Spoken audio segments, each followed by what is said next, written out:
Help is on the way. Oh,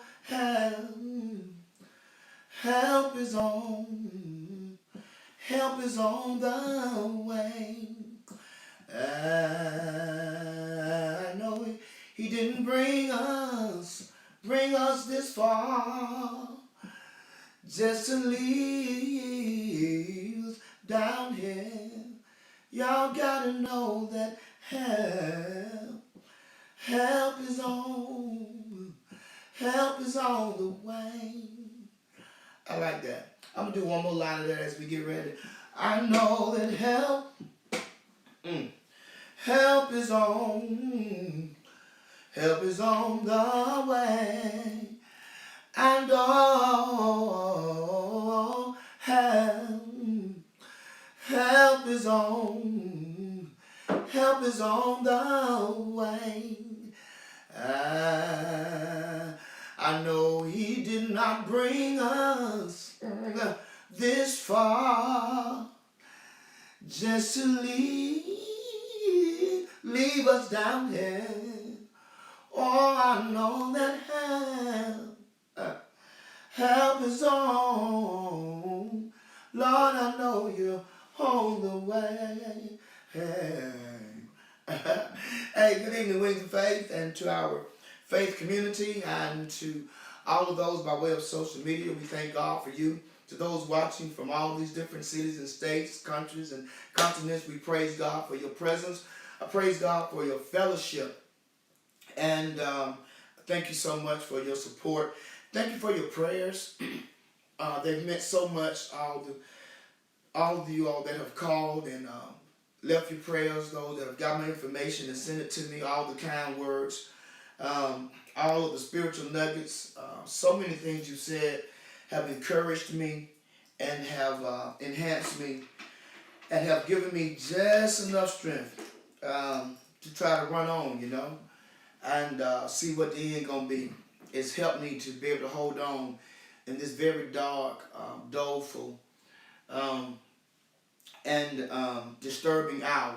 So I thank you for in the darkest of night that you all's kindness, your appreciation and your gratitude for the labor that we have given you, the stewardship, our stand, and all that we've tried to do while the doors of the church was closed and while we were facing all of the panic of the pandemic, all of the lives that have suffered, the lives that we've lost, for just where this world has been. And now even in this hour, added and compounded onto all of that, as we deal with this economical downfall, as we deal with the beginning of what I believe is going to be somewhat of a recession, as well as now the pain, the heartache, and the burden of all the systematic racism and injustice and inequality that has been handed down from like a generational curse, just more of the same over and over again. Even though I do have added hope. I've lived 50 some odd years to finally say this, that I really can see, I sense hope on a universal stage, that change of some magnitude is going to come. I believe this has been the perfect storm, and that God in his sovereign will has orchestrated it all to come to a head and to a boil for such a time as this. And so I am hopeful. I send my prayers out to the Floyd family today by way of airway. I know today was his final service, his final resting moment, his final farewell, and so to his entire family and to the entire movement, Black Lives Movement, and all those that have joined just in the equality and in covenant agreements that something has to change. And to all the families and loved ones and friends of those that have lost loved ones and that have been mistreated, mishandled, misrepresented due to the hands of injustice while wearing a uniform,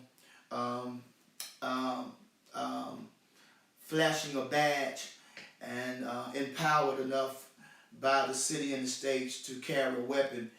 I send my prayers to our nation, to the faith community, to prayer warriors, and special prayer to every African American male, especially.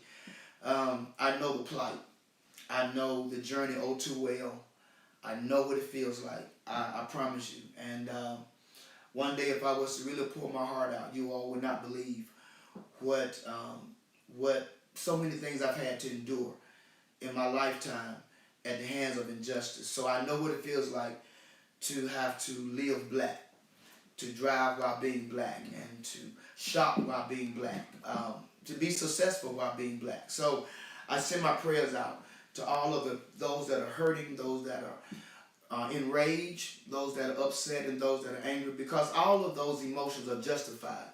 From crying to screaming to heartbroken to whatever it may be, it is justified. We just have to make sure that our response is accurate, and that our reactions represent the character and the commitment and the convictions of who we really are. So I send my prayers out to our world today. I want to take you through a really brief Bible study, just a moment, over in the Gospel of Matthew, because I think it's important in this hour that we understand this little small nugget. In the Gospel of Matthew, in the 16th chapter, Matthew the 16th chapter, you're going to be very familiar with it. Matthew the 16th chapter. In Matthew the 16th chapter and the 13th verse, it says, when Jesus came into the coast of Caesarea Philippi, that he asked the disciples, saying, whom do men say that I, the Son of Man, am?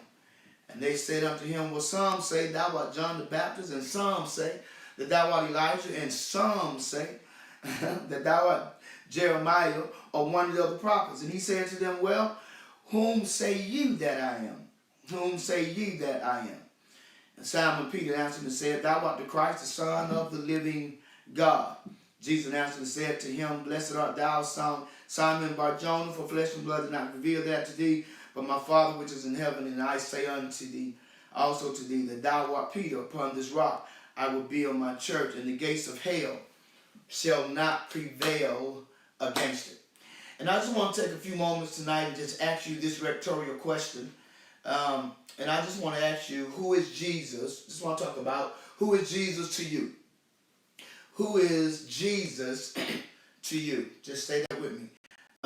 Put that in your spirit. Who is Jesus to you? Who is Jesus to you? And we ask for the solicitation of your prayers. We find ourselves here in one of the greater books of the Bible, of course, a part of our collection of the Gospel of Matthew, a Gospel that contains 28 chapters, 1,071 verses, and it has 23,684 words. It is in this encounter. We have this encounter here between Jesus and his disciples, and we get a chance to eavesdrop on a private conversation that goes public. It's a private conversation that goes public. Jesus and his disciples have just came into the coast of Caesarea Philippi, and Jesus decides that he's going to have a what I call a pop quiz with those that are in fellowship and discipleship with him. He says, I need to test you. I need to know where you are. And so Jesus decides to ask this question to his disciples. And the question goes, again, it says, he goes to the coast of Caesarea Philippi. He asks the disciples, saying, whom do ye men say that I, the Son of Man, that I am? Whom ye say that I am? And I call this the inquiry of the text, because he begins to inquire. So I call this what was the inquiry about the text, or the inquiry in the text. He says, whom do people say that I am? Now, based on seminarial responses, their answer to this question, and I just know because I know students of seminary and teachers of seminary, and this is how they answer this. They always talk about if you were to ask humanity, Or in other words, if you were to ask this question in days of old, and they walk back down through the corridors of biblical historicity, and they'll remind you that in the Gospel of Mark, chapter number 6, somewhere around verse 3, it says that Jesus was a carpenter. Not only was he a carpenter, but he was just a carpenter's son. They said it as to devalue him. And that's where you get the scripture when Jesus says a prophet is not without honor, but in his own country, in his own home, amongst his own kinsmen, and in the midst of his own family. It's always the people that are closest to you that are the last to see all that God has done for you. And so in Mark 6:3, they say, well, he's just a carpenter. In John 9:24, they get mad at him and they say, and I believe that's when he had healed the blind man, and they got mad because he had healed the blind man, and they called him a sinner. Well, who is Jesus to you? In Matthew 12:24, they got mad because he cast out a devil, and they called him a devil, as if the devil's gonna cast out himself. You know what I'm saying? But anyway, so who is Jesus to you? In John chapter 6, verse 42, they says he's simply this. He's just the son of Joseph. That's all he is. That's who he is. He's the son of Joseph. In John 8:41, they says that they respond that Jesus is basically a illegitimate child, born by way of premarital relationships after a fornication act. So they wanted him to know that he was just illegitimate, because they couldn't wrap their intellectual minds around the spiritual concept that Jesus was born to a virgin and that the Holy Ghost had come upon her. So it was just too much for them to handle with carnal minds, because this was a spiritual matter. All right? And then in John 10:20, if you ever read it, they not only call Jesus a devil again, but they call him something else, and I'll go on. They say Jesus is just a madman. That's all he is. He's just a madman. He's just a madman. He's crazy. He's a madman. So that's how humanity of old responded, and what they thought about Jesus. Now Martha, over in John 11:27, Martha says to Jesus, I believe thou art the Christ. I know who you are to me. I believe thou art the Christ. There was a Roman centurion soldier that was at the foot of the cross, and when God blacked out the sky and the S-U-N refused to shine because the S-O-N had died on the cross, remember, the soldier looked up and said, surely, or should he say, he said, truly, this man was, who was he, Mr. Soldier? He was the Son of God. You got it? So that was his answer. Thomas doubted him. He didn't doubt he was the Son of God. He doubted his resurrection. You remember? And then out of all the other disciples, they had reached toward Jesus in the presence of Jesus. But Thomas didn't see Jesus. He wasn't there. And that day when when Thomas and the disciples was in the room, and Jesus just walked through the wall and just happened up. And he told Thomas, said, Thomas, touch me. And Thomas was so messed up. He said, Lord, I ain't got to touch you. Listen, Lord, I don't have to touch you. I don't have to touch you, God. I know that one, thou art my Lord, and I know thou art my God. Now, my testimony is much like Thomas' testimony in this response. I've never reached out and touched God, but I'm here today because God reached down and touched me. Let me say it again. I'm not able to reach up and touch him, but I'm grateful that he was able to reach down and touch me. All right, I feel a little preach when it comes. Y'all can tell when I go to get excited. All right, so we asked humanity of old, and that was some of their answers. I made a note here in my study Bible that if we were to ask humanity of now, what would some of them say? Christian Science says, you want to know who Jesus is? He said Jesus was the offspring of Mary, who was just in perfect communion with God. That's all. Spiritualism says Christ is not the Son of God. He was just a perfect being of Christ, nothing more than a medium that had a higher power, or that was a human walking around with a divine power upon his life, divine calling upon his life. That's all he was. Jehovah's Witness and or Russellism, as some pronounce it, would say Jesus Christ was just a man, was a man neither more nor less. Um, he wasn't any more than any other angelic being that God would have used, much like Michael. Islam would tell you that he was a prophet that had been favored by Allah. You know what I'm saying? And so it just depends on who you ask. Who is Jesus? Modernism, which is a lot of people are part of today, they'll say that Jesus was a man whose life was so perfect that it deluded the people that followed him to make them believe that he was a God, and therefore they placed him on a plateau. And when he died, he could not live up to it because they wanted to denounce the fact that he was ever resurrected. So you have all of these. I could do this all night. I could call all the religions out and tell you. But, we on the time clock. But you have humanity of old had an answer. You have humanity of now has an answer. But he asked them, he said, whom do men say that I am? Now, before I give you their response, let me give you this one, because I got humanity of old, I got humanity of now. Well, why don't we just ask Jesus? Let's just call him to the sidebar. Jesus, just come to the sidebar. Let's have a sidebar with Jesus real quick. Hey, Jesus, can you just tell us in your own words, tell us real quick before we continue extrapolating and exegeting this passage, who are you? Jesus says, well, in John 6:35, he says, I told you. I said, what did you say? He said, I told you, I am the bread of life. Make a note of that. John 6:35, Jesus says, I am the bread of life. All right? Thank you, Lord. All right, I am the bread of life. Okay? I'm the one that's going to satisfy you. I'm the one that's going to feed you. I'm your provision. I'm the bread of life. John 8:12, he says, I'm the light of the world. I have the ability to dismiss darkness, no matter where it is. I'm the light of the world. All right? And then in John 8:58, Jesus answers again. Jesus, who are you? He says, verily, verily, I say unto you, he says, before Abraham was, I am.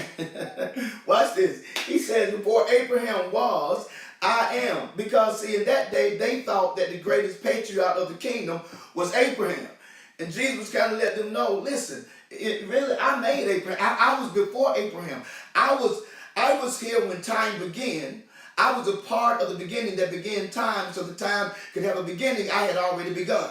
Because someone had to have already begun in order for time to have a beginning. I had already begun. I began time, and then I stepped in time to become a part of time, stepped back out of time to go back in eternity, because in eternity, I have no time limit. Do y'all have me? Okay, good. All right. So, Jesus says, listen. He says, listen. He answers again in John 10:9. Jesus, who are you? He says, well, I am the door. He says, I'm the door. In other words, guess what? I'm the entryway. Okay? I'm your way in and I'm your way out. I'm the only way to God. I'm the only way to eternal life. I'm the only way to heaven. I am the door. I am the door. All right? That's why when Revelation talks about he stand at the door and knock, he's a door knocking on the door. Stay with me. If he says he's a door, and then the Bible says he stands at the door and knocks, then that means he's a door knocking on the door. He wants your door to swing open so he can walk in your heart so that you can go through his door and get to heaven. Do y'all have the doors together? Can I get a witness here? All right, here we go. Let's keep going.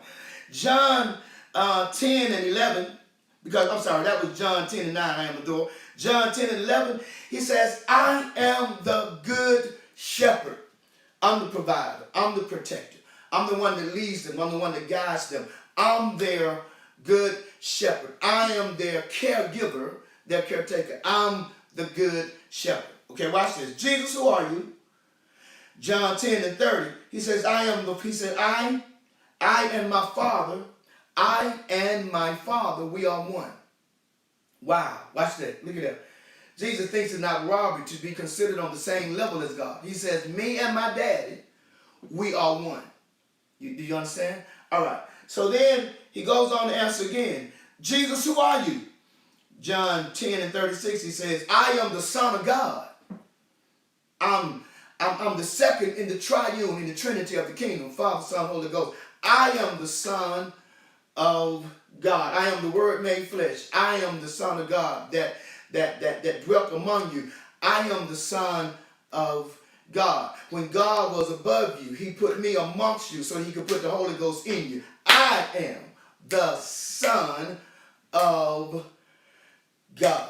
I am Mary's baby, but by right, on the day I was born, I was older than my mother, the same age as my daddy. Don't make me go here. I am the Son of God. That's why, even though the pallbearers put me in a borrowed grave, I outlived the pallbearers that buried me. Because I am the Son of God. You got it? All right, I can do this all night, but I get excited. All right, here we go. All right, I am the Son of God. I'm so much God that I say hello and goodbye at the same time. I'm in tomorrow while in yesterday. I'm in the future while in the past. I'm standing in destiny while still working in history. I'm in history while finishing destiny.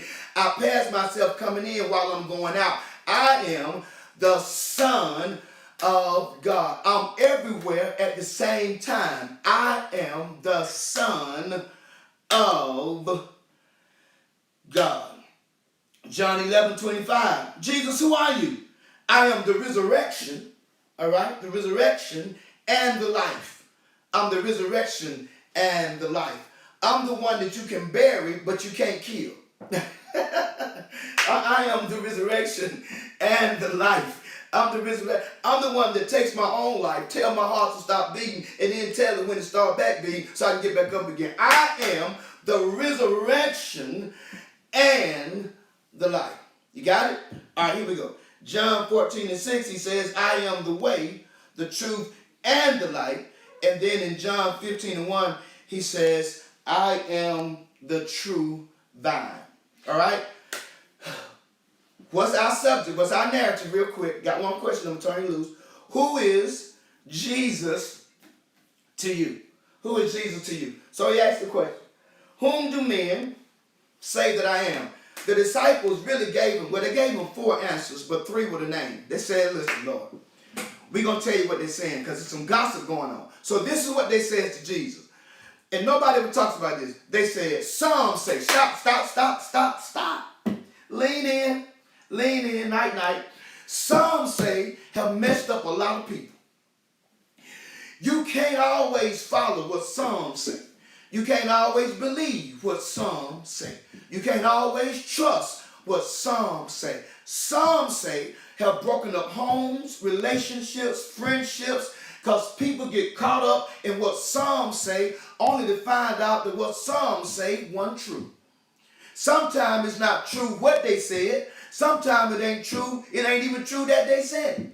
Come on, somebody. And sometimes the person that's telling you what some said is the one that said it themselves but don't have enough boldness to tell you what they said. You got to be careful about what some say. Because some can say a lot of stuff. It don't make it true. It don't make it real. It does not make it wisdom. It doesn't mean it is factual. Stay with me here. They said, some say, but for topic's sake, let's go ahead and investigate. Come on, Bishop, let's go. Because now we're going to deal with what I call the interrogation of the text. Some say, all right? Well, tell me what the some say. Well, some say you John the Baptist, and some say you Jeremiah, and some say you Elijah. All right, so let's talk about that real quick. Lean in. John the Baptist, Jeremiah, who else did I say? Elijah. All right? So some gave him 3 names. John, Jeremiah, Elijah. All right? All 3 names are wrong. Because that ain't who he is. All right? Somebody watching me right now, just say, I know that's right, Bishop. I know that's right. Just say, I know that's right. That ain't who he is.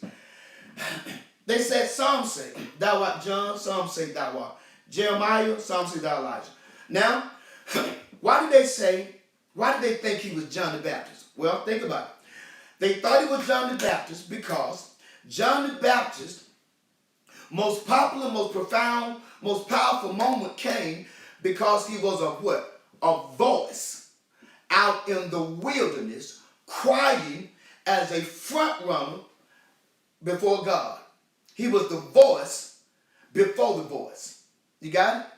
He was crying, making way, letting them know the Son of God is coming. But when they heard him in the wilderness, they were so discombobulated over the fact that they had never heard a man speak with this kind of power in this New Testament setting. John's voice carried like waves bouncing across the rivers. It echoed through the wilderness. And they said, wow, do you hear the power in his voice? Wait a minute, stay with me. It was his voice. You got it? It was his voice. All right. So they says, listen. They says, listen. He has power when he speaks. Watch this. He got power when he speaks. Okay? I'm getting excited. Y'all stay there. Y'all stay there. My eagles be feeling what I feel. Y'all stay there. He got power when he speaks. So this is how they got messed up. This is why they thought it was John the Baptist. Because when they heard Jesus speak, they saw the power. Okay, what do you mean, Bishop? Well, you remember the day that his disciples was out at sea? No, I'm sorry. That Jesus was in the boat with the disciples. Thank you, Holy Ghost. They was in the boat with the disciples, and he had fallen asleep, remember? And the storm began to rage. Terrains began to fall. Okay, tempestuous winds began to blow. Maybe it was a typhoon. Maybe it was some type of cyclone. I don't know. Maybe it was some type of Euroclidon wind storm, thunderstorm. I don't know. All I know is that the storm came. The waves began to beat. The billows began to crash and dash. And they thought they was getting ready to die. And the Bible says that they shook Jesus, who was asleep in the helm of a ship. Watch this. They shook him, and they really kind of got mad with him, kind of got a little smart with him. They was really being a little cynical because they were so fearful. They said, Master, carest thou not that we perish? Like you back here asleep, snoring, and we about to die. We in a storm. And the Bible said Jesus woke up. And I'm sorry, y'all. Y'all know I'm colorful. So I could just see Jesus waking up, stretching himself, yawning, stood up in the boat, put one foot in the boat, took his foot, put one boat out the boat, stuck that toe down in the water, leaned over in the face of the wind, bared down on the waves and said 3 words, peace, be still. Tranquility, get back in place. Calmness, calm down. And the Bible said that when he said peace be still, you got to understand something, that it was an echo out on the water. So it was like this. See, people think he said peace be still. That ain't what happened. When he said it to the wave that was riveting around the currency of the boat. But when he said it, he also said it to the ongoing power of the currency as it ran through the skeletal structure of the sea, which meant it would have been like this. When he said it to one wave, it meant like this. He said, peace be still. But then all the waves had to get the message. So he said, peace be still, peace be still, peace be still, peace be still, peace be still, peace be still, peace be still, peace be still. Every wave told the other wave, be still. Power in that voice. Stay with me. You want to do it again? Let's see. Come on, Holy Ghost. Okay, good. I'll tell you what. Let's go down to Bethany. Let's go down to the 2 sisters that had a brother. You know, one sister, Mary, was known for her worship. Martha was known for, Mary was known for her worship. Martha was known for her works. And their brother Lazarus was known for his witness. Come with me. Come on, lean in. Remember when Jesus waited purposely when they sent him the letter that Lazarus was sick? He waited till he died and he said the sickness is for the glory of God. Do you all remember when he finally got to the grave, what happened? He said, Lazarus, come forth. Watch this. What did he say, Bishop? He says, Lazarus, come forth. He says, Lazarus, come forth. But wait a minute, church. He says, Lazarus, come forth to deaf ears, stilled blood, lungs that couldn't contract, and a heart that wasn't beating. Come on, lean in. He said Lazarus come forth to a brain that had no brain waves, so how could it understand analytically that he was to come forth? But then that don't make sense because you got ears that can't hear. So he's talking to an ear that can't hear, a brain that can't analyze. He's talking to a heart that ain't beating and lungs that ain't breathing. He's talking to legs that can't stand and feet without footsteps. And he had the audacity to stand on the outside and talk about, oh yeah, Lazarus come forth. You know Lazarus has been dead now 4 days. Come on, Jesus. And while they laughed and sniggled and was cynical and looked at each other like, I told you you're a madman. And they got ready to turn around and walk away and heard someone say, Now right there, that would have been a good place for Elvis or Mike might have hit me and I would have went into my little Baptist squabble. But I'm going to leave it alone right now. They heard some stomping, some jumping, and looked around, and the Bible said, here comes Lazarus doing what? Jumping, leaping out the grave, still in his grave clothes. Why? Because Jesus had power in his voice. Y'all got it? Night, you got it? Okay, all right. Okay. Somebody pulling on me. I think it's a preacher. I think you're trying to get this point. So here it is. I'll give you another one. You remember when...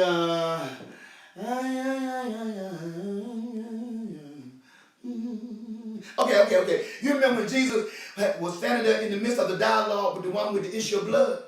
And you remember, you do know that that based on how the story read, that he was on her agenda, but she went on his agenda. Okay, what do you mean? Okay, the woman left home to see Jesus. She was going to meet Jesus, but when Jesus met her, he wasn't going to meet her. Remember? He was going to Jairus' house. That's what I like about God. Because God will make detours and he'll make U-turns, and God will he'll accept other phone calls even when he's on the line with you. And I like it because he can bless me at my house and still be good to you at your house, and neither one of us miss a beat. Can I get a witness up in here? I like that the fact that he ain't never too busy with somebody else's situation, that if I call him, hallelujah, he won't take time for me. Come on, lean in. Remember when Jesus got to the house, the girl was already dead, Jairus' daughter. She was already dead. The Bible said Jesus walked in, they was howling, screaming. And the Bible said Jesus asked a question. Why make you this ado? Why make you this fuss? Why y'all make this, why all this noise? Why all this screaming? Because remember, in biblical time, they had professional mourners. So you got a house full of people that's mourning, so that everybody in the neighborhood could know that there was lamentation going on, lamenting and sorrow. Okay, I'm getting excited, I gotta move on, running out of time. Watch this. Woo! So Jesus goes in, put everybody out, stands over the little girl's bed and says this, Talitha cumi. What that mean? It means damsel arise. And a little girl who had been dead sits up on the bed, walks out in the living room, family room, whatever room, hugs her mom and dad. And they look at her like, what in the world? I can hear her just say, Jesus' voice got power. Y'all got it? So they thought he was John the Baptist because his voice had power. Then they thought, well, maybe he's Elijah. It wasn't that Elijah's voice had power, but that Elijah had worked miracles. So they thinking that Jesus is Elijah because now they're trying not to give him credit for being, you ready, a miracle worker. So they believe now that maybe he's working miracles because the power of Elijah is resting in his life. Okay? Come on. He took 2 fish, 5 loaves of bread, fed what? 5,000 men. But all the 5,000 men had wives and children, which meant that he probably fed anywhere between 18 or 20,000 to 25,000 people with 2 fish and 5 loaves of bread. Then when they got through eating, they were so full that guess what biblical commentary said? Said they had what we call leftovers. Come on, lean in. And they took the leftovers and fed the other crowd the next day. He made a seafood buffet in the middle of the desert. Why? Because he's a miracle worker. There was a lady coming out of a little town named. She was weeping and wailing. You could hear from miles away because her son had died. Jesus walks up on the casket. You got life walking up on death. You got an answer walking up on a question. You got noonday walking up on midnight. You got a plus sign walking up on the negative. You got a multiplication walking up on the division. Come on, lean in. You got joy walking up on sorrow. You got victory walking on failure. And the Bible said Jesus didn't even say nothing to the boy. Why? Because he's a miracle worker. Can I get a witness here? He just laid his hand on the coffin, kept walking, and when he looked back over his shoulder, the little boy was sitting up in the coffin. Why? Because he's a miracle worker. Now, I could run this all night, but I'm out of time. Listen, I could tell you 100 stories out of this Bible, but I ain't got to do that. I ain't got to do that. Right now, while you're looking at me, take your hand and point to me like this. Come on. You know I'm silly. Point to me. You good? Now, while you point, look at your hand. You got one finger, well, really you got two fingers pointing at me. You got three pointing back at you. You know why? You got more fingers pointing at you because God won't remind you that you know He's a miracle worker because you a miracle.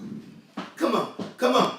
They pointing at you to remind you that you here today because He worked miracles in your life. Come on, somebody. I don't know your story. It ain't my place to tell your story. But you know He's been a doctor in the sick room. You know He's been a lawyer in the courtroom. You know He's been a bridge over troubled water. You know He's been a healer. You know He's been a deliverer. Come on, somebody. You know He's been a bill payer, a storm chaser, a heart fixer, a tear wiper whale, a mind regulator. Woo, I could do this all night, y'all. I'm trying to tell you. Okay, let me move on. I got excited. I may have to do part 2 tomorrow or another day. Watch this. So they thought he was John the Baptist because of his voice. They thought he was Elijah because he worked miracles. They thought he was Jeremiah because Jeremiah was known as the weeping prophet. He had so much compassion toward the children of Israel that he would just weep and cry. And they had never met a prophet that had that type of compassion.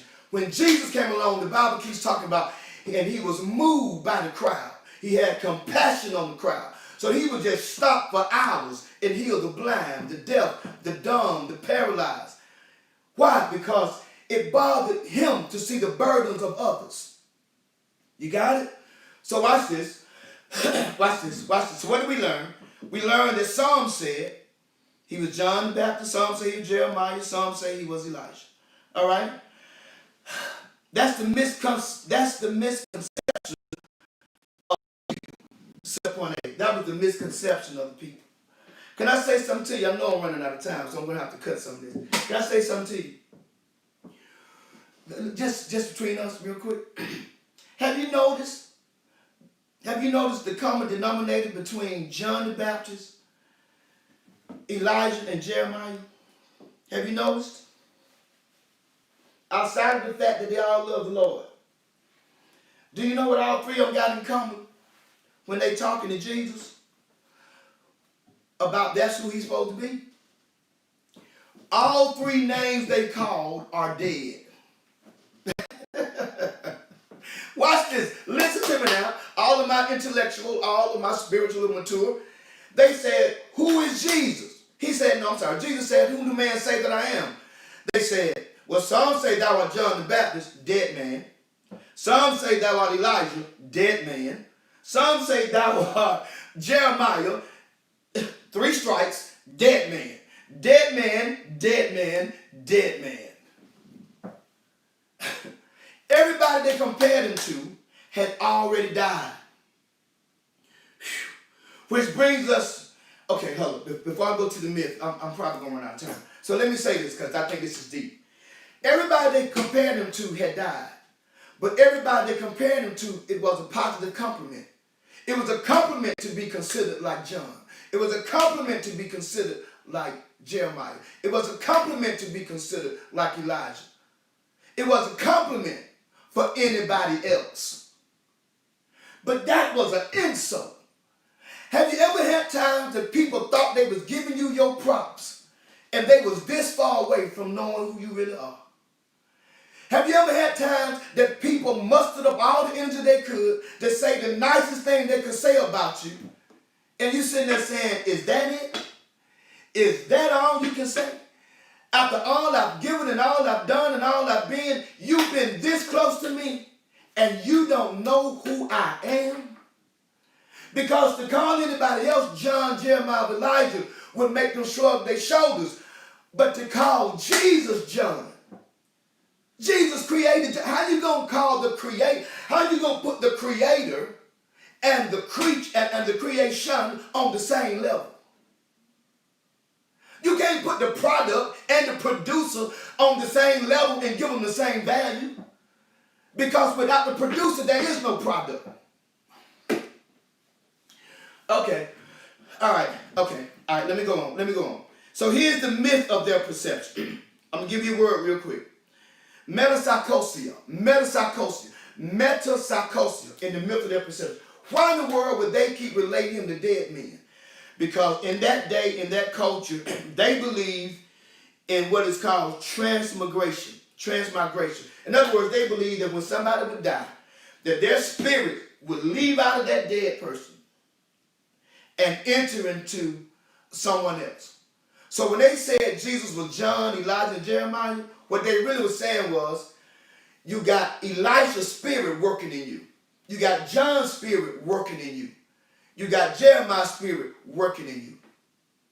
They didn't have enough sense to know. He didn't need their spirit working in him. They had his spirit working in them. Night, night. Come on. Jesus don't need John's spirit. John needs Jesus' spirit. Don't you remember when John was in his mother's womb and Jesus was in his mother's womb? Jesus didn't jump when he came into the presence of John. The Bible said John began to jump when Mary walked in with Jesus. Can I get a witness here? Jesus' spirit is the one to make you jump, jump. Can I get a witness up in here? But they had it twisted. Why? Because they was a part of the crowd of some say. And there's a whole lot of folks in the crowd got it twisted. They got it twisted. They don't know. I told y'all, stop believing what some say. All right? So what did we get tonight? We got the misconception of people. We got the myth about their perception. Whew. And then here comes Peter. We'll have enough time. Peter comes. See, some say thou John the Baptist, some say thou Elijah, some say thou Jeremiah. And then Jesus cut him off and said, I tell you what. I'm like the bishop. I'm like Baby Boy. I'm like Dreyfus Smith, who's gonna come in the future. I'm not impressed about what some say. Come on, Jesus, me and you on the same level. He said, I ain't impressed. He said, I tell you what, I'm not gonna ask you about what you heard about me. I'm gonna ask you, what do you know? He says, don't tell me what some say. Tell me, who do you say I am? Because there comes a time in your walk with God. Man, I'm about to run out of here. There comes a time when the faith nation, there comes a time in your walk with God, in your journey with God, in your masturation with God, in your service with God, that you got to shift from what you heard about him, and you got to live what you know about him. Listen.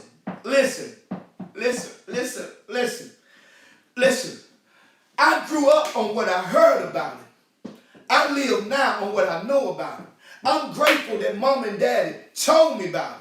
See, the first part of my life, I got hooked up with Jesus because he was mama's Jesus. Ooh, I got hooked up with Jesus because he was my daddy's Jesus. I got hooked up with Jesus because he was my family's Jesus. He was my Uncle Johnny's Jesus. He was Mother Meriwether's Jesus.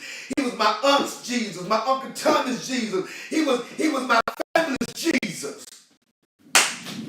Woo. But today, I ain't got to tell you what he did for daddy. I ain't got to tell you what he did for mama. Because I can tell you what he did for me. I ain't got to tell you what I heard about him.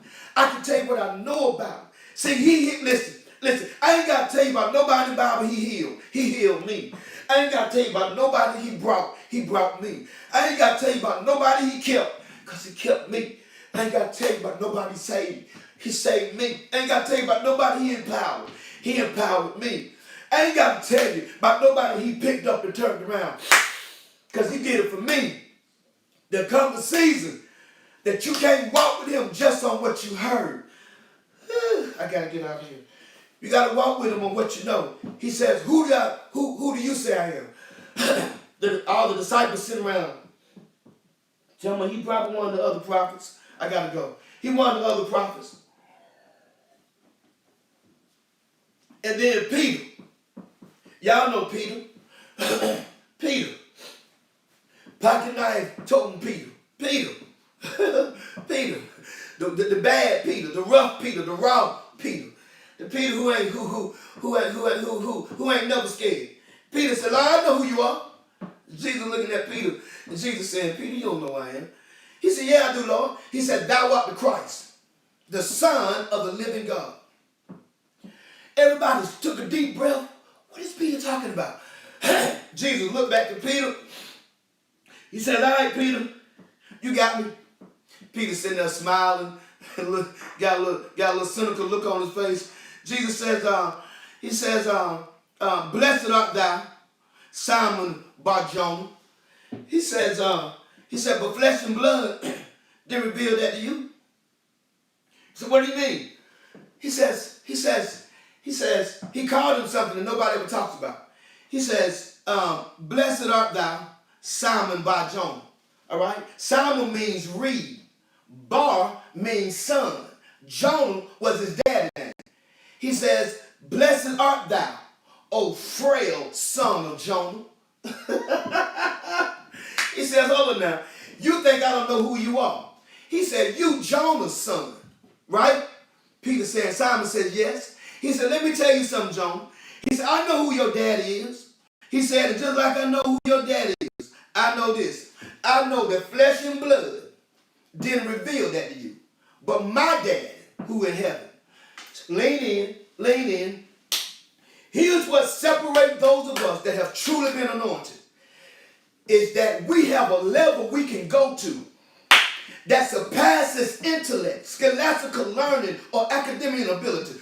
We have a level we can go to that is not of this realm. They can't teach you this. Listen, to all my ministers that's watching, listen, you heard it from me. There is a level of anointing that cannot be taught in seminary. You can't learn it in the classroom. Either God gonna give it to you or he not. He gonna speak it or he ain't gonna speak it. He gonna drop it or he ain't gonna drop it. There is a level of anointing that produces revelation that surpasses any of your information. I don't care how smart you are. The anointing trumps that. You ever play spades? I know some of y'all sitting there, oh, I can't believe he brought up a carnal game and the Bible is open. Come on now. Come on, grow up. Grow up in God. Grow up in God. Grow up in God. Okay, me call a spade ain't finna see you in the head. Come on, lean in. If you ever played spades, if you ever had a deck of cards, okay, you ain't got to play spades. You ever had a deck of cards? If you go to a deck of cards, they have two cards in there called jokers. One is considered the high joker. You know why you can always tell the high joker, no matter what the design of the card is? Because the high joker back in the day, when I played, the high joker always had one word on it that separated it from every card in the book. It's the only card that had guarantee. Come on, lean in. Lean in now. I'm trying to help y'all. Lean in. There is when you have been anointed, you got the high joker in your life. When you've been anointed, you got the guarantee. That guarantee allows you and gives you the privilege to be able to hear heavenly conversations that people in the world can't hear. That's why you hear people saying, I got a revelation. Or you hear people say, I got a rhema word. What does that mean? That means I got a word that the angels told me. I got a word that the anointing whispered in my ear. Okay? You can't find it in a book unless I write it in there, but it didn't come from there. It is a heavenly word. It's a heavenly conversation. It's an angel language. Are you with me up in here? Jesus said, flesh and blood didn't reveal that to you, but my Father, which is in heaven. Now look what Peter calls him as we read close. He says, thou art the Christ, the Son of the living God. I'm going to break this down real fast. All right? He says, thou art the Christ. Ministers that's going to do this as a teaching lesson. Here it is. Here is the intensity of the text. The intensity of the text. He says, thou art the Christ. That's revelation. Why? Because it proves, because he's speaking of Christ based on his anointing. Okay? Thou art the Christ. He's the Christ. That's revelation as it relates to his anointing. He says, thou art the Christ, the Son. When he says the Son, that's not revelation, that's relationship. He let you know that he knows who Jesus is connected to. He said he knows his position. He says the revelation is that thou art the Christ. The relationship is that thou art the Son of the living God. Okay? That's the realization. Why? Because the living God now gives him, now proves his authenticity. Thank you, Holy Ghost. So what you got? You got his anointing. You got his authority, his authenticity. He's the Christ. That's the anointing. The Son. That's the authority of the living God. That's his authenticity. Okay? He's listen. He's authentic. Look what he says. He says something that ministers never talk about. He says, he did not say of God. He says of the living God. The living God. Because a lot of people worship idol gods that weren't living. They worship God that had feet but didn't have footsteps. They put legs on them but they couldn't walk. They drew arms on them but they couldn't reach. They put hands on them and they couldn't hold. They even carved ears on them but their gods couldn't hear. You remember in the Old Testament? That's why Baal never came when they went up on Mount Carmel. Because Baal had ears and couldn't hear. So they kept saying, oh Baal, oh Baal. But deaf ears and wooden ears can't hear. Can you get it with us up here? Oh, look at Baal sitting there with the legs, but he can't walk. He got arms, but he can't hold you. He got hands, but when you're in trouble, he can't reach you. But when you talk about my God, when you talk about Jehovah, Jireh, when you talk, listen, I'm going to get excited and I ran out of time. My God is a living God. He's a living God. Somebody asked the question, oh church, how do you know who he lives? The old saints say, because he lives in me. Y'all got it? All right. Finna tell you good night. Let me give you the illumination. He educates him. He says, Simon, I know without a doubt that the God in heaven has revealed this to you. And then he encourages us. He says, upon this rock, he says, Peter, upon this rock I'll build my church. Now let me give you this in close. He wasn't saying upon Peter he'll build the church, even though Peter comes from the Petros, which means rock. He was saying, Peter, upon he said, you are rock. I'm changing you from Simon to Peter. So you're no longer going to be reed. You're going to be rock. You're going to be strong, Peter. You're going to be unmoved. You got it? He says, and upon the rock I will build my church. He says, upon your said confession, upon the witness that you're going to have and the word I'm going to release, upon you all preaching and teaching, that's going to be the foundation for the church. Now I'm going to tell y'all something that most of y'all don't know. I don't know if I got enough time. Do I have 5 extra minutes? I'm looking at my team. Okay, where are they? Preachers never talk about this. Brandon, preachers never talk about this. You ready? Where are they? They're in Caesarea Philippi. What was the original name of Caesarea Philippi? Pannia. All right? Why did they call it Pannia? Because they worshiped 2 gods there. One name was Baal and one name was Pan. P-A-N. Pan was the idol god. The temple the Herod built was built on top of a mountain. The mountain that the temple sat on had a waterfall that ran through it. When the waterfall was on the side of the mountain, right there on the seashore line, when the waterfall would fall, it would produce a mist. I don't know if y'all ever been to Niagara Falls. It's a wonderful trip. You got to go. When the water makes the impact, it brings a mist up that looks like a cloud. So when you sailing into Caesarea Philippi, when you walk in the coastline, you see the temple, you see the mountain, you see the waterfall, you see the mist. All over the mountain, guess what they did? They carved the image of the God they worship, whose name was Pan. Now I'm finna tell y'all what Pan looked like, and it's gonna freak y'all out because y'all done seen it in commercials and movies and didn't even know what you was looking at. It was a mythical God, a God that was half man and half goat. Over the years, they made him half man, half horse. Y'all ever seen that? Where the man be talking and the other part of his body be, That was a God that they worshiped, and they worshiped that God and said he was the God of the sheep. He was the God of the flock. In other words, they worshiped him so in believing that God would bless their livestock. Well, how did they worship him? They worshiped him through sexual immortality. They brought in what they call temple prostitutes. And they would go in the midst of the temple prostitute because the god of Pan gave them three options sexually. Lean in, lean in. Man, I can tell you this before I tell you this. Y'all know what I'm going to tell you, right? Night, night. Here it is. He gave them the blessing in this area. That the God that was half man, half goat could sleep with a maiden, which was a woman, could sleep with another man, or could sleep with an animal. Come on, come on. And they believed that when they did, the demonic spirit had perverted their minds to the fact that they would go in and have illicit sexual relationships in front of the temple or on the temple floor and walk out and say that the Lord is going to bless my crop. So here it is. When Jesus is talking to Peter, and he got excited, Jesus looks at Peter, hears the waterfall falling, sees the mist, looks at the temple, sees the idol gods, and he says, upon this rock I will build my church. He looks over at this perverse, demonic, geographical landing, and he says, and the gates of hell shall not prevail against it.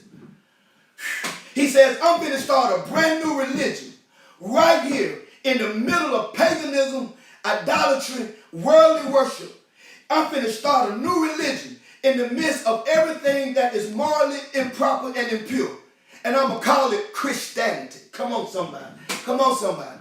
Come on, somebody. Come on, somebody. And he tells Peter, he says, Peter, the gates of hell shall not prevail against it. Do you know one of the biggest misconceptions in church is that preachers read the scripture and they be telling you, no matter what hell do, the gates of the church going to be fine. I don't know what you all interpret. I don't know where they get this interpretation from. So I want to apologize for every minister in the world who done told y'all this, because that is not what that means. When it says the gates of hell should not prevail against it, y'all ready? It doesn't mean that hell is going to be marching against the church. It means that the church is supposed to be marching against hell. And that if the church hit the gate of hell ain't strong enough to stay locked. What does he mean? He's letting you know that the Christian movement is supposed to be tearing down Satan's kingdom. We're not supposed to be waiting for him to hit us. We're supposed to be going to hit him. We have become a reactive religion. We pray when trouble hit us. We fast when trouble hit us. God says, no, I don't need you to wait till the devil hits you. You've been anointed. Hit him. Hit him with your worship. Hit him with your praise. Hit him with your prayer life. Hit him with your anointing. Hit him when you love people and you treat people right. Hit him with your faithfulness. Hit him with your favor. Hit him with your stewardship. I can do this all night. You ain't got to wait till the gate come at you. You go at the gate. Get it? Then he said, what I want you to do? I'm done. I'm done. He said, I'm going to give you the keys, right? He said, thou shalt not, thou art Peter, and upon this rock I build my church. The gates of hell shall not prevail against it. He said, and I will give you the keys to the kingdom. I'm going to give you the word. I'm going to give you the scroll. I'm going to give you revelation, information. I'm going to anoint your witness, your testimony, your doctrine. All right? Because in those days, in the temple, when it comes to the temple had people that was like temple managers. Do you know what the temple managers or temple overseers had to do? They had to unlock the temple in the mornings and control the crowd of those that went in and out and lock it back up at night. God says, Peter, I'm going to give you the keys to unlock a new temple. Why? Because y'all don't forget, there was no churches at the time that Jesus started the church. Y'all ready for this? When the church got started, even on the day of Pentecost, guess what they couldn't do? Y'all ready? Night. They couldn't go to church. They couldn't go to a building. When church was organized, we had no church. We had no choir stand. We had no praise team. We had no musicians. We had no cathedrals. We had no pews. We had no PA systems. We had no B3 Hammonds. No. We didn't have no screens, no TVs, and all the luxuries and luxuries. So if people couldn't go to the church, how did they have church? Because real church ain't about getting to the building only. It's about when the building of church, the spirit of church come to you. That's why I'm honest with you. If people want to ask you right now, Bishop Smith, what time does Wings of Faith service start? What time church starts Sunday? I would tell them 9:15. They would say, what time I'm going to get out? I said, oh, you're going to get out between 10:30, about a quarter to 11 o'clock. Okay, yeah, so somewhere in there. I mean, our spirit get high. We might be there a little longer, but, on the average, say, okay, hold up. Somebody said, my church started at 11, I get out at 1. Somebody said, my church started at 11:30, I get out at 2. Somebody else said, well, my church started at 10, I get out at 11:15. That is an intellectual answer, but it ain't a spiritual answer. My intellectual answer tells you my church started at 9:15, and by 11:15, you'll be good to go. My spiritual answer tells you that church started when we give the benediction. Yeah, because as long as you're sitting in church, you are receiving a word. You're getting information. You're going to turn it in. When you leave the church, you take information and you turn it into application. You apply what you just learned in the house outside the house. You got it? Here's the question. Who is Jesus to you? Got it? He said, whatever you bound on earth will be bound in heaven. Whatever you bound in heaven will be bound on earth. All right? In other words, whatever you loose will be loosened. Whatever you bind up will be bound up. Whatever you set free will be set free. Whatever you tie will be tied. In Jesus' name. And all God's people. Y'all made me work tonight. Said amen. All right? Listen, if you'd like to give to our ministry and support and all that we're trying to do, you can go to wlfatl.com. Click on donate. You can give that way. You can download Givelify. Go down and find Wings of Faith Worldwide Ministries. You can give that way. You can mail your checks to Wings of Faith, P.O. Box 425. I'm sorry, P.O. Box 425, Conley, Georgia, Conley, 30288. And you can give that way. Or you can just come by the church if you like, for those that are local, and you can give that way. For those out of state, I don't have time to call all the cities and state. I should have done it at the top of the service, and I apologize, but I am going to do that. To all those cities and all those states and all these, the islands, the continents, all the other countries that have been tuning in and watching. Wow.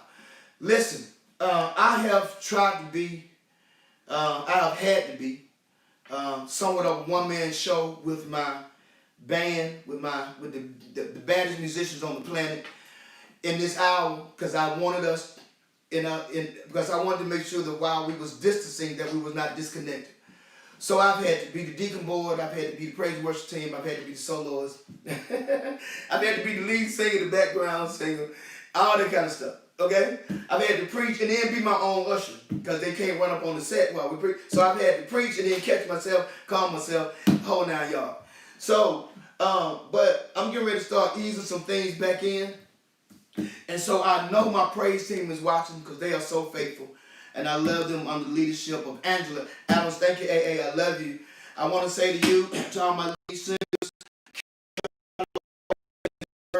you all, all the praise team. Listen, I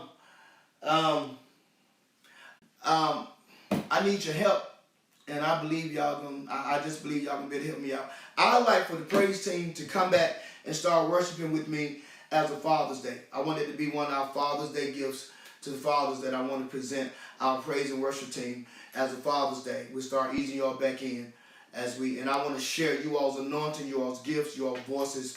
I want to share it to the world. So many people across the world now knows Drake Smith. I also want them to know you all, because you all are so awesome and so gifted. I want you to be there. Cindy, I want you to check for me. Paul here, I want you to come in that day, preside for me, and do some things, and I'll be reaching out to you. Kendra, you all going to be calling you.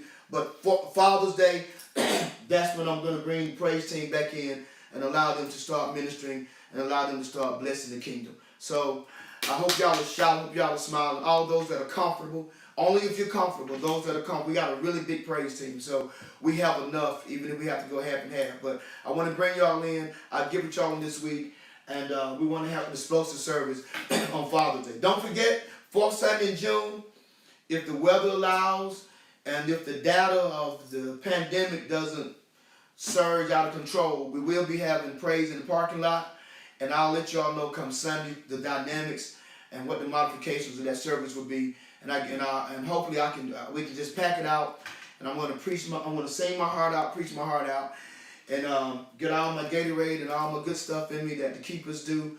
And then I'm gonna walk the parking lot masked up, and I'm gonna fist pump and arm pump as many people as I can, and help those that I can, those in cars, and just love on you, and just want to see you, and just want to speak favor over your life, and just good. It'll just be good for all of us to see each other and know that we made it through the storm.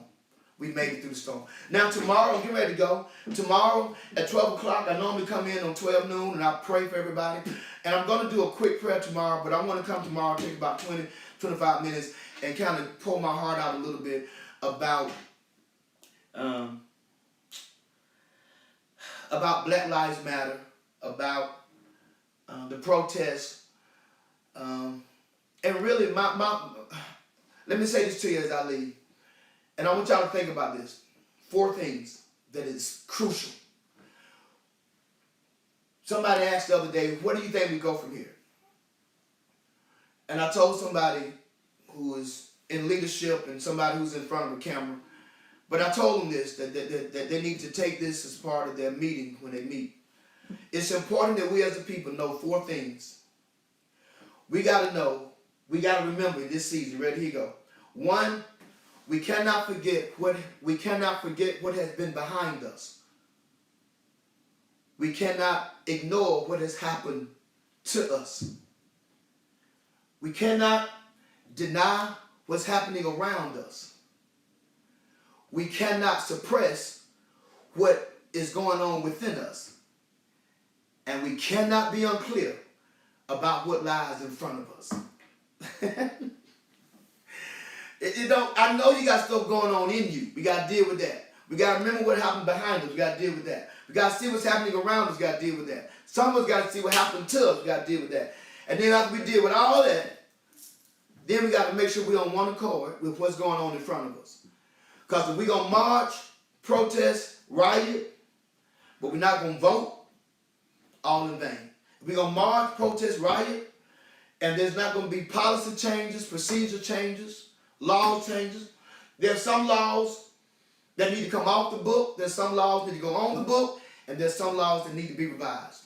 So we need to take about 20 minutes, 25 minutes tomorrow and just kind of talk about that. And I want to give you the names of all these people, some names that everybody's not calling. And a lot of times they call their names, but people don't know their story. You all know Floyd's story, but you got others who don't know their story. And you need to know their story because it gives us a balance as we move forward as a people. All right? So we'll talk about that tomorrow. So tune in tomorrow, special edition, Bishop Drayford Smith, Black Lives Matter. I love you, Wings of Faith. Love the community of faith all around the world. Hey, I got to sign off the only way I know how. And that is, if you be good to God, God will always be good to you. Bless you. Pray God continue to favor you. Night, night.